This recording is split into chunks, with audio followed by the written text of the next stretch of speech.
Na semana passada, Pedro Putini Mendes trouxe um panorama sobre o último boletim informativo do Cadastro Ambiental Rural divulgado pelo Serviço Florestal Brasileiro.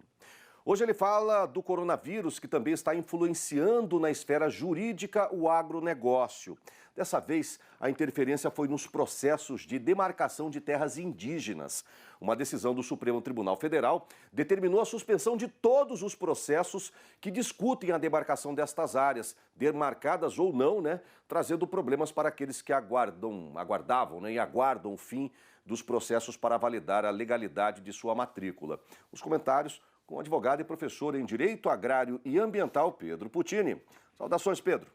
Saudações, e mais uma vez na preocupação com as situações agrárias e ambientais do nosso país, quando o assunto é segurança jurídica, voltamos a falar de demarcações de terras indígenas, dessa vez citando um único processo e que acabou gerando um efeito para todo o país em processos que envolvem as discussões de demarcações de terras indígenas, entre proprietários e comunidades indígenas. É o recurso extraordinário que tramita no Supremo Tribunal Federal com o número 10.17.365 e que possui um tema de número 1031 que se chama repercussão geral. Essa medida processual, aliás, para explicar um pouquinho antes de falar do caso, é uma medida processual que ela significa que um único processo, a decisão de um único processo vai ser multiplicada para todos os outros processos em que o assunto é este mesmo, ou seja, a demarcação de terras indígenas. Então, esse processo ele tem repercussão geral e agora o que impressiona também neste caso é a quantidade de entidades que estão peticionando, estão fazendo requerimentos no processo em favor das causas indígenas, em favor dos proprietários rurais. São 14 entidades em favor das causas indígenas e uma única em favor dos produtores rurais, que é a CNA. E este caso ele começou a repercutir em Santa Catarina quando o Estado perdeu a posse de uma área devido a uma invasão, uma reserva biológica, e acabou ingressando com uma ação de reintegração de posse para reaver a posse desta área e conseguiu em primeira instância, foi mantido no TRF, no Tribunal Regional Federal da 4ª Região, e ao chegar no Supremo Tribunal Federal, este assunto se tornou repercussão geral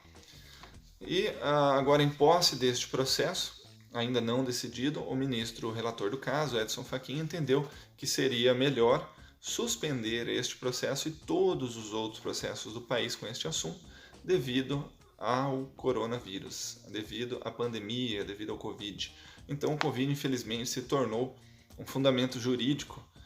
mesmo assim, com devido respeito às decisões do Supremo, mas acabou violando direitos de propriedade, direitos aos processos, a celeridade processual, a que todos esses envolvidos, sejam indígenas ou proprietários rurais, estão ansiosamente aguardando pela solução dos casos. Há muitos proprietários que estão sem a posse da área, aguardando e agora tiveram seus processos suspensos devido a esta decisão singular do ministro. E o ministro justifica que esse tipo de demanda, a reintegração, a desocupação, acaba gerando aglomerações e que por isso merecia ser suspenso. Isso até me lembra que não é a primeira vez que essas situações acontecem, mas que em outros casos, quando ainda antes da pandemia, haviam suspensões de reintegração de posse pelo STJ e pelo STF sob o argumento de que no momento de reintegrar a posse haveria um perigo à ordem pública. A ordem pública é essa que jamais talvez fosse violada se a propriedade não tivesse sido invadida, se o devido processo legal, ou seja, aquele processo que está tramitando na FUNAI, ele fosse respeitado, as etapas fossem resolvidas até que fosse decidido quem é o proprietário, se é o indígena, se é o produtor rural. Então, agora nós temos aí mais uma situação de que suspende reintegrações de posse, que agora é o Covid, e aqui eu deixo eu gostaria de citar aqui uma fala do desembargador Batista Pereira, do Tribunal Regional Federal da 3ª Região, que em um desses processos de suspensão de reintegração de posse, ele disse o seguinte: será que temos aplicado a melhor decisão e que seria tecnicamente cabível ao caso concreto, ou temos sucumbido à pressão que clama pela pacificação social menos onerosa, ainda que fundada na violação do direito de propriedade? E é assim que, infelizmente, temos que comunicar aí a suspensão de todos estes processos E para não comunicar apenas essas tragédias, né, da segurança jurídica brasileira, no próximo quadro trago algumas novidades sobre o processo de demarcação indígena que de certa forma são um pouco mais otimistas. Enfim, até breve. Grande abraço, Pedro. Problema sério essa questão de demarcações de terras indígenas, agora por hora suspenso pelo STF, né? Esperar as cenas do próximo capítulo, né, pessoal?